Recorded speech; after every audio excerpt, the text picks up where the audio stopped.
Chers amis, shalom, comme chaque semaine, Bezrat Hashem, nous allons étudier des paroles de Rabbi Avraham Saba, Zchuto Yagen Aleinu Amen, dans son livre Tzror Amor sur la Torah. Et cette semaine, nous sommes avec la paracha de Tetzavé.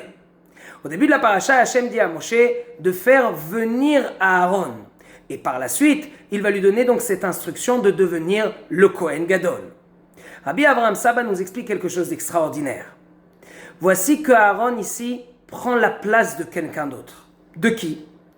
Nous savons que Adam Arishon a fauté et il a été sorti du Gan Eden le 6e jour.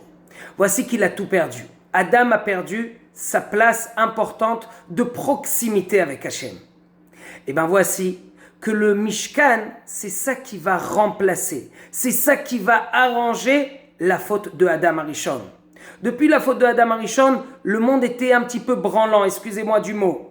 Et voici que Hachem, avec le Mishkan, a retrouvé sa joie.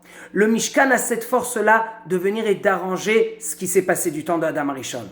Et donc aussi, il n'y a pas que la maison en soi, il y a aussi celui qui va travailler dans cette maison. Voici que Aaron va être choisi pour remplacer Adam Arishon. Adam Arishon a été sorti de la maison, du monde, du Gan Eden. Et bien voici que Aaron va rentrer dans cette proximité avec Hachem. Comme par la suite, il va pouvoir même rentrer dans le Kodesh HaKodashim, s'approcher le plus d'Hachem, c'est Aaron qui va recevoir ce cadeau. Et il dit aussi, ce n'est pas que Aaron, c'est aussi les enfants.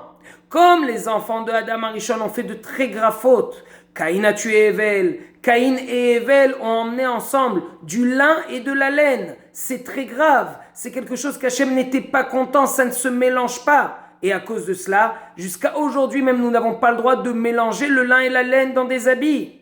Donc on comprend bien que les deux ont fait quelque chose de mal en emmenant ce sacrifice qu'ils ont appelé ça un de la laine et l'autre du lin, ça ne va pas ensemble. Et encore une chose, il nous rapporte ici le Rabbeinu Bechaye que Hevel a regardé la présence divine alors que c'était interdit pour lui de le faire. Alors voici qu'eux ont fait des fautes et donc encore une fois, Hachem les a fait sortir de sa proximité et maintenant on va faire venir les enfants de Aaron. Eux ils arrangent ce qu'ont fait les enfants de Adam, Caïn et Hevel. Voici maintenant qu'il va y avoir les enfants de Aaron qu'eux vont faire de bonnes choses et d'ailleurs c'est encore plus profond que cela. On sait, ça le Rav ne le dit pas mais c'est quelque chose qu'il faut rajouter. On sait que Aaron avait 4 enfants mais à la fin il va y en avoir que 2. Puisque 2 vont mourir, 2 ne vont pas faire exactement ce que Hachem attend d'eux. Mais il y en a 2 qui vont faire exactement ce qu'il faut et ils vont continuer le travail de Aaron. Et c'est exactement ça. Caïn et Hevel, ils sont 2, ils ont fait des fautes et chez Aaron, il y en a 2 qui vont arranger ça, qui vont faire de très bonnes choses.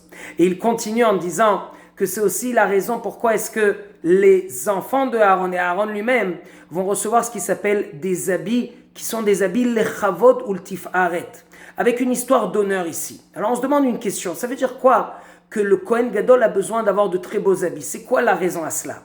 En fait, c'est pour nous dire, regardez chez Adam Arishon que quand il a fait la faute, là il y avait un gros problème, il ne pouvait même pas rester sans habits, c'était pas possible. Alors Hachem lui a donné des habits comme ça, mais quelle sorte d'habits? C'était quoi en fait la texture de ces habits? Ce que normalement on fait pour des vaches, pour des bêtes, c'est ça ce qu'on utilise, kutnot or, c'est ça ce qu'on a utilisé. Et bien Hachem il dit non, si c'est Aaron et ses enfants, c'est pas que je leur donne des habits juste qu'ils soient beaux, je leur donne des habits qui sont beaux pour montrer que eux ils remplacent Adam et ses enfants. Eux ça leur revient de droit qu'ils aient des beaux habits parce que eux ils remplacent Adam et ses enfants. Donc nous comprenons de cela que chaque chose est à sa place et combien est-ce que Aaron était un grand personnage. Là, je rajoute une petite chose. Pourquoi est-ce qu'Aaron a reçu ce grand cadeau? Parce que Aaron était content que Moshe est devenu le dirigeant du peuple d'Israël. Aaron n'a pas cherché à prendre la place de Moshe. Il a dit, ah, Moshe, il n'y a pas de problème, je lui donne. Ça, c'est ce qu'un juif doit vouloir. Un juif doit vouloir le bien de l'autre. C'est très difficile, mais c'est comme ça qu'on peut arriver à de très hauts échelons. Que des bonnes choses et que des bonnes nouvelles.